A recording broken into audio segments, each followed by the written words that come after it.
Good evening everyone, welcome to civil services study. Practice set number 444 पर आ जाइए। UPPCS के लिए प्रैक्टिस करेंगे। इसमें हम जनरल साइंस के प्रश्नों पर देखिए 2014 से लेकर 16 तक जो है 28 से 30 प्रश्न जनरल साइंस के पूछे जाते थे यूपीपीसीएस के जीएस पेपर 1 में।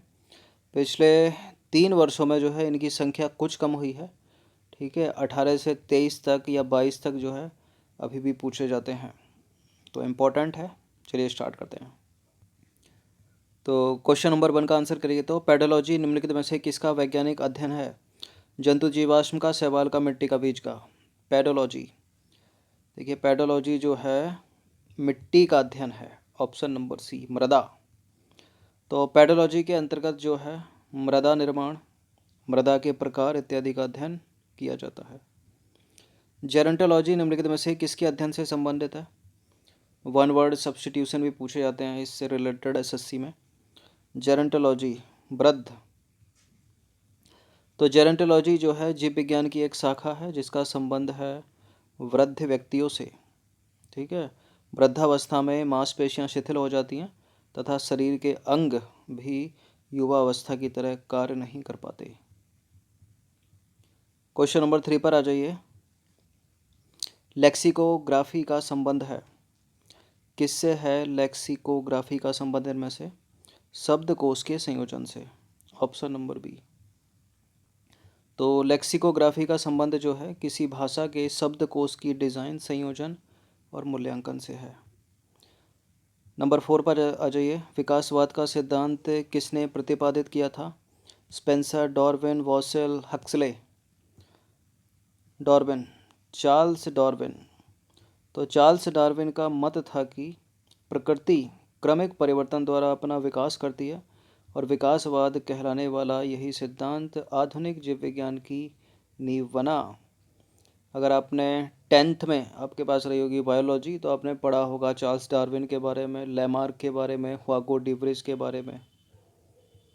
नहीं पढ़ा तो अब पढ़ लीजिए। क्वेश्चन नंबर 5 पर आ जाइए। विकास के उत्परिवर्तन का सिद्धांत निम्नलिखित में से किसने प्रतिपादित किया था? प्रश्न इंपॉर्टेंट है, कई कॉम्पिटिटिव एग्जाम में पूछा गया है। एसएससी हो, बैंक हो, स्टेट पीसीएस हो, लोअर पीसीएस हो। इसका उत्तर है ह्वागो डिब्रिज। ठीक है, ह्वागो डिब्रिज।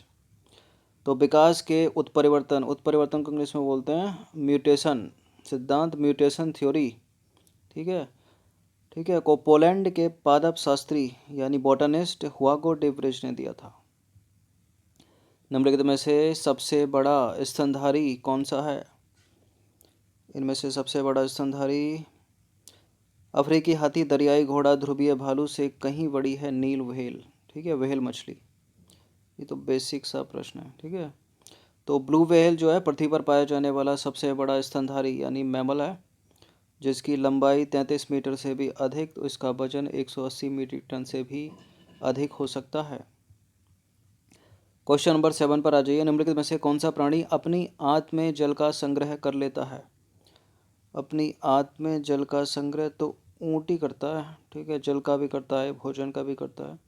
तो ऊँट को कहा जाता है रेगिस्तान का जहाज, क्योंकि इसका शरीर जो है वह पूर्णतः मरुस्थल के प्रति अनुकूलित होता है। इसके पैर गद्दीदार होते हैं। श्वसन की जो लय है इसकी अत्यधिक धीमी होती है और यह एक बार में अत्यधिक जल को पीकर जल का संग्रह जो है अपनी आंत में कर लेता है, जिससे कई दिनों तक इन्हें जल की आवश्यकता नहीं होती। आपने बचपन में लिखा होगा ऐसे ऊँट के ऊपर।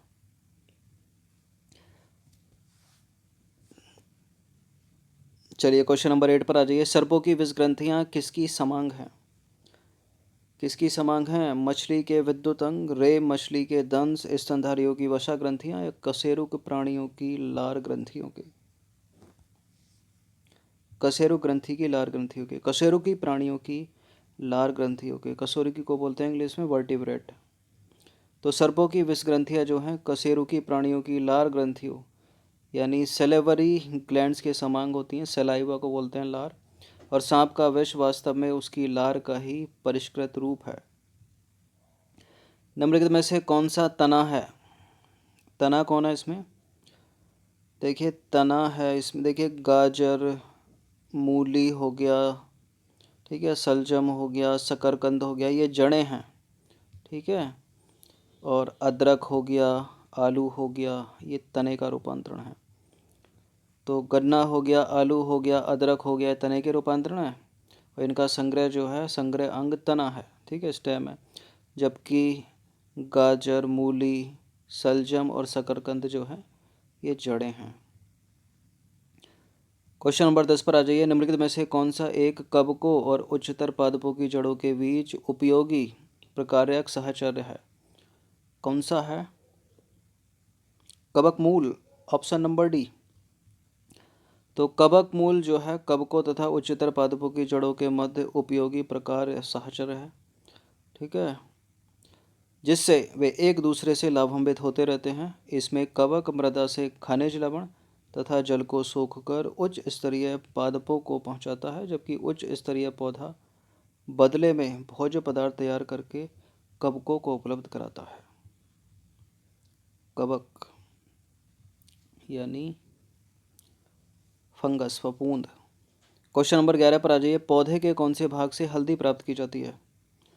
हल्दी हल्दी हल्दी हल्दी तने से प्राप्त की जाती है, ठीक है। पुष्प फल तो होता नहीं है हल्दी। तो देखिए पौधे के तने के भाग से जो है, तने से हल्दी प्राप्त किया जाता है और हल्दी के पौधे का खाने लायक हिस्सा जो है वो प्रकंद है, जो कि एक अंतः भौमिक रूपांतरित तने का प्रकार है।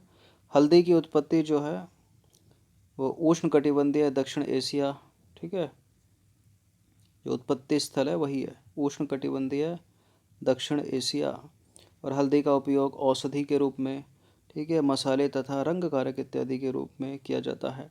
आपके किचन में रखी हल्दी एंटी फंगल है, एंटी बैक्टीरियल है, ठीक है, जले कटे पर यूज़ कर सकते हैं उसको। क्वेश्चन नंबर 12 पर आ जाइए। कार्क निम्नलिखित में से किस पेड़ से प्राप्त होता है? कार्क किससे प्राप्त होता है? डलबर्गिया, सैंड्रस, ओक या फिर अर्जिमोन, किससे प्राप्त होती है कार्क? ओक से प्राप्त होती है। तो कार्क जो है ओक नामक वृक्ष की छाल से प्राप्त किया जाता है, जिसका वानस्पतिक नाम क्या है? क्वेसर्क सुबर, ठीक है, क्वेसर्क सुबर। और इस पौधे की उत्पत्ति स्थल है भूमध्य सागरीय क्षेत्र, ठीक है। ओक के वृक्ष आपको मिलेंगे उत्तराखंड में, हिमाचल प्रदेश में, सिक्किम में। क्वेश्चन नंबर 13 पर आ जाइए। जीवन चक्र की दृष्टि से पौधे का सबसे महत्वपूर्ण अंग कौन सा है, बताइए? कौन सा है? जड़, तना, पत्ती, पुष्प? सभी जो है इम्पोर्टेंट है, ठीक है, लेकिन पुष्प को जो है जीवन चक्र की दृष्टि से सबसे महत्वपूर्ण अंग माना गया है। तो जीवन चक्र की दृष्टि से पौधे का सबसे महत्वपूर्ण अंग पुष्प है।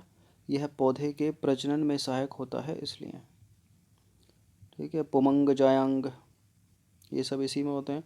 प्याज के छिलके उतारने पर आंसू आते हैं, क्यों आते हैं? क्या ऐसा कुछ निष्कासित करता है जो प्याज के छिलके उतारने पर आंसू आते हैं? प्याज कार्बोनिक अम्ल नहीं, अमीनो अम्ल नहीं, सल्फोनिक अम्ल नहीं, सल्फेनिक अम्ल, ठीक है, सल्फर कंपाउंड है, ऑप्शन नंबर बी है इसका आंसर। रिपीटेड प्रश्न है, पहले पूछा हुआ है यूपीपीसीएस में। तो प्याज काटने पर सिंथेज नामक एंजाइम निष्कासित होता है। सिंथेज एंजाइम जो है प्याज में उपस्थित, ठीक है, सल्फाक्साइड को सल्फेनिक अम्ल में परिवर्तित कर देता है। इसको भी जाई कर देते हैं ना। चलिए क्वेश्चन नंबर 15 पर आ जाइए। अंतिम प्रश्न है ये। लहसुन की अभिलाक्षणिक गंध का कारण क्या है? देखिए प्याज हो या फिर लहसुन हो, एक ही है, ठीक है, दोनों के दोनों सल्फर यौगिक ही हैं वो, और इसका भी बी ही आंसर होगा, सल्फर यौगिक।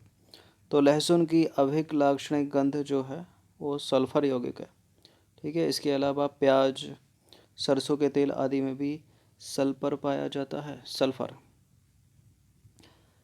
तो ये जनरल साइंस के 15 प्रश्न थे। इसमें 25 प्रश्न जो हैं ऐसे हैं जो यूपीपीसीएस में पहले पूछे गए हैं। इनकी प्रैक्टिस कम से कम एक बार तो कर ही लेना।